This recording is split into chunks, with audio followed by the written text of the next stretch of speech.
ఏంటి చట్నీ చేస్తున్నానండి. ఇంకా కొద్దిగా పల్లీలు, శనగపప్పు అండి, గుల్ల శనగపప్పు. నేను ఎండు కొబ్బరి తీసుకున్నానండి, పచ్చి కొబ్బరి లేదు. పచ్చి కొబ్బరి అయినా వాడుకోవచ్చు, ఎండు కొబ్బరి అయినా వాడుకోవచ్చండి. ఒక కాయ తీసుకున్నాను. ఇందులో మీకు తగినన్ని పచ్చిమిరకాయలండి, కారం తగ్గట్టు మీరు కారం ఎంత తింటే అంత. నేనైతే ఒక 8 కాయలు వేస్తున్నానండి పచ్చిమిరకాయలు అండి. కొద్దిగా అల్లం ముక్క ఇంచండి, అల్లం ముక్క 4 ఏమో అండి, ఒక 5 ఎల్లుల్లిపాయ రేఖలు ఇవ్వండి. దీనికి కావాల్సిన చట్నీకి మళ్ళీ తాలింపు పెట్టుకోవాలండి. చట్నీ చేసి చూపుతాను మీకు. ఇంకోటి కొబ్బరికాయ ముక్కలు వేసేస్తున్నాను. చిన్నగా కోసుకున్నాను నేను. కాయ ఎండు కొబ్బరి, ఇంకోటి పచ్చిమిరకాయలు,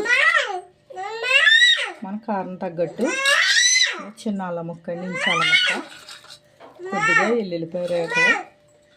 నువ్వు పొట్టు తీసుకోవచ్చండి, పర్వాలేదు.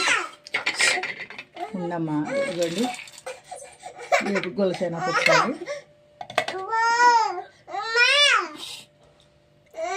ఇవ్వండి పచ్చకాయ పెడతాను.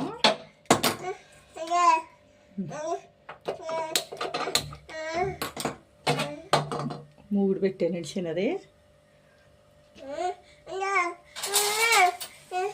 పెడతాను. 3 కలుతుందండి. పిలిచారు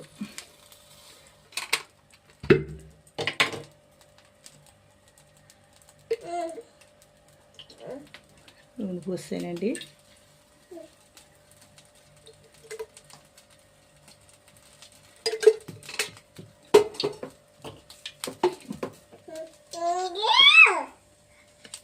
ఇవ్వండి మినపప్పు, శనగపప్పు, కరివేపాకు, జీలకర్ర, ఆవాలు, ఎనిమిరకాయలండి.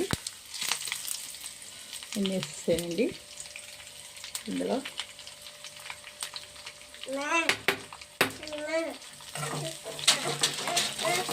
ఏడుకొస్తాను, ఇస్తాను ఇదిగో స్పూన్ ఇస్తానే. ఇదిగో వేసుకుంటే దీని టేస్ట్ బాగుంటుందండి.